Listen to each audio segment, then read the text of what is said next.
Hey guys, what's going on? It's Chris here on Skid. We are looking ahead to today's three-game slate for the 26th of November. As normal, if you guys do go on to like the video, leave a like. I definitely do appreciate it.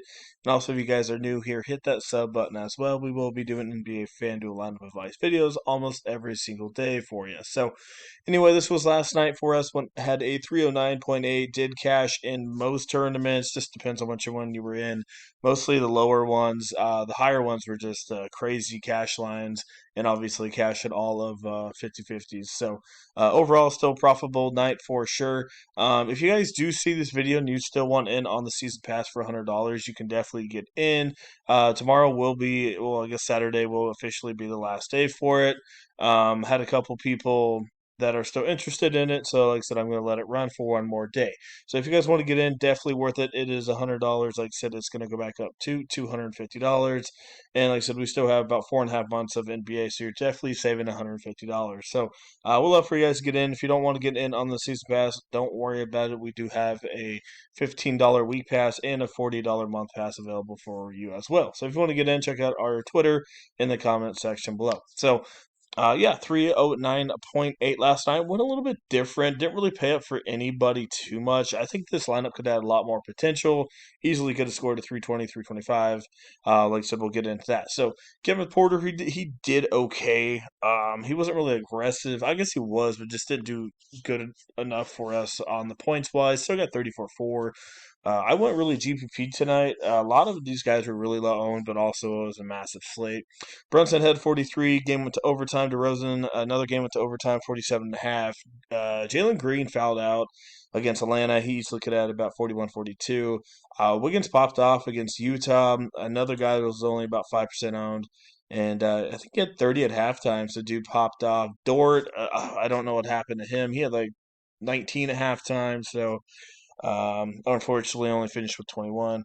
Bogdanovich just did not do a ton. He had 5 turnovers and a couple early fouls, so kept him out of the first half a little bit.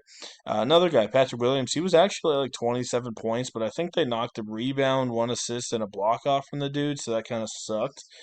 So he went down to 23.7. And I went very contrarian with Brooke Lopez, had a 30.8. I was expecting about 35 from him, had 6 blocks. I knew everybody was going to go Awagu or whatever his name is for the Hawks, obviously because of Capella. Trying to go a little bit different, but just still did okay, but not definitely not worth his price tag. But overall, still will take the W. So, like I said, if you guys want to get in, I would love to have you for sure. So let's go look at it. We have a very small 3 game slate today. Starts at 8 o'clock Eastern time. So let's get into it. So we have LA and San Antonio. I don't have the totals up yet since it's still very early. Probably around a 225. We'll have to see. I love that this is the first game. We're going to see if LeBron or AD sit here on a back to back. They did play San Antonio last night. So we'll have to see what they do. They usually like to rest their big boys on the back to backs. And Davis is playing a ton of minutes recently. And yeah, so if he does play even with LeBron back, I mean, AD is going to be very popular, at least 85+% owned. So I think you just got to put him in there if he does play. So let's say AD and LeBron or one of the two don't play. AD just got to put him in there for sure. If AD is out, we'll have to see who starts over there for the Lakers. Bryant could be an okay option, maybe. Um, Walker definitely comes into play. Austin Reeves, another okay play at 5,400. Not really a usage guy, but definitely gets you some some assists and stuff like that. So 5,400, like I say, kind of price where he should be. Troy Brown might go in the lineup. I think LeBron, he did okay last night, but my goodness, man, he had 9 turnovers. So definitely a little rusty, but still had 41. So, like I said, another guy that you can look at if AD and LeBron play, I'm probably not going to pick AD. Sorry, not going to pick LeBron. I don't know what's going on with Popovich. This dude's always all over the place with his minutes. So, yeah, Kellen Johnson played 35 minutes, but then sucked against New Orleans. And yeah, he's just been all over the place right now, kind of messing with his mind. So, still at 6,100, I think a guy that you got to look at. for sure. Devin Vassell popped off. Another guy you can look at there, especially if Josh Richardson is out. If Dennis Schroeder starts 4,600, he's not going to do a ton, but I can still see about 23 to 25 for him. And if one of those guys are out for the big boys for Lakers, maybe get you 25 to 27. Over here at the point guards, like I said, if LeBron or AD's out, one of them. You can definitely put in Westbrook, but as we saw last night, only played 19 minutes when one of them came back. So that's only if they don't play. Trey Jones is okay as a cash game play.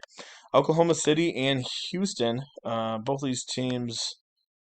No, sorry. OKC went to overtime, but they said that they're not going to rest anyone here on the back-to-back, so we'll see how they do that. Shea Gilgeous looking good. Giddy's an okay cash game play.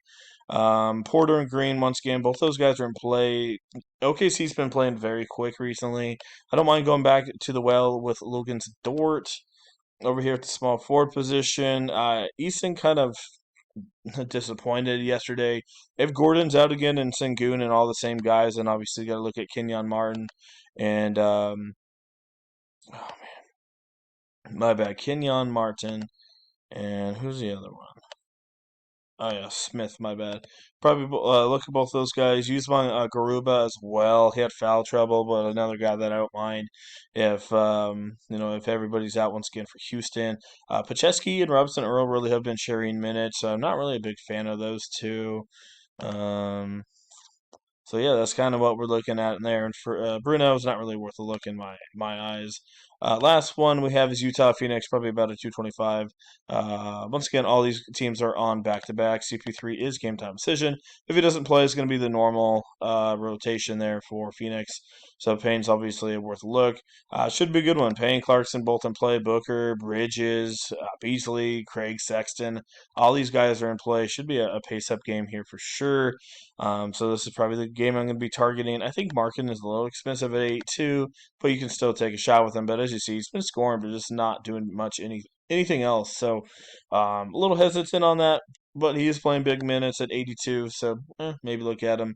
Like I said, Malik Beasley's been popping off. Did not play any minutes really against Golden State, but still been doing very solid. And like I said, on a three-gamer, it's going to be hard to find some different players out there. Kelly's been looking all right. If you're trying to win a GPP, maybe go look at Walker Kessler. Last two games, he's had 21, 20 minutes, 26 and 21 fantasy points. So maybe a guy you can look at. Like I said, you're only going to do good if you get your blocks there on the defense. So might get you, an 80 or something in there. So that's kind of what we're looking at. And like I said, Aiton's an all right play as well. Aiton's actually been playing pretty good, so probably one of the better centers on the slate besides Anthony Davis. So speaking of Aiton, I will probably go lock him in there. Just not really a fan of anyone else. I'd probably go Kelly Olynyk if you want to go a little bit cheaper, or 80 is the main guy to be spending up with, even if like I said, even if LeBron does play. So I probably will get him in there. I just don't know how I'm going to get him in here as of now. Like I said, Jabari Smith and Kenyon Martin will save you a little bit of money and use them on Garuba as well. Another kind of a GPP-ish play. Like I said, if you're just trying to be different, Zach Collins came back from a long absence, but still played 21 minutes, had 4.7 rebounds, one block, one steal, had 16.4. But prior to him being out, he did okay, as you can see. So still going to play about 24, 25 minutes. Like I said, this is just GPP only. But still, 4,500 is not the cheapest, but maybe gets you 24, 25. I do like Shea. Like I said, I really like targeting that OKC Houston game. And they're all pretty young over there, so it should be a good one. Like I said, just a lot of really solid plays over there. Jalen Green, we'll see if he plays here on the back to back. I think he will. Beasley, Craig. Overall, there is a lot of value, not value, but a lot of good mid range plays out there for sure. So that's kind of what we're looking at. Like I said, I'm not going to put in too many because I would just have to, like say, go into it, look at projections and stuff like that, pace of play, and see who's out and everything like that. So, like I said, keep an eye on that Laker game with the 80 and LeBron. Maybe one of them sit. We'll just have to see what they do here. If Chris Paul does play, obviously Payne's going to be gone. I do like Booker a little bit more. Bridges, I don't know. I like Booker and Bridges if CP3 comes back. I really do. So, all right, guys, that is it. Like I said, if you guys do want to get in on the Season Pass Saturday, will absolutely be your last day to get in on it. What will be $100 for the rest of the NBA season, including playoffs. Like I said, you will be saving $150. If you do not want to do that, we have our $15 per week or $40 per month available for you guys. If you do want to do the $100, but you don't have it right now, if you want to do 50 now and 50 next month, I totally can do that. Just let me know. So, yeah, check us out on Twitter. So, alrighty, guys, that's it. Once again, thanks for watching. I appreciate it. We'll see you guys a little bit later on.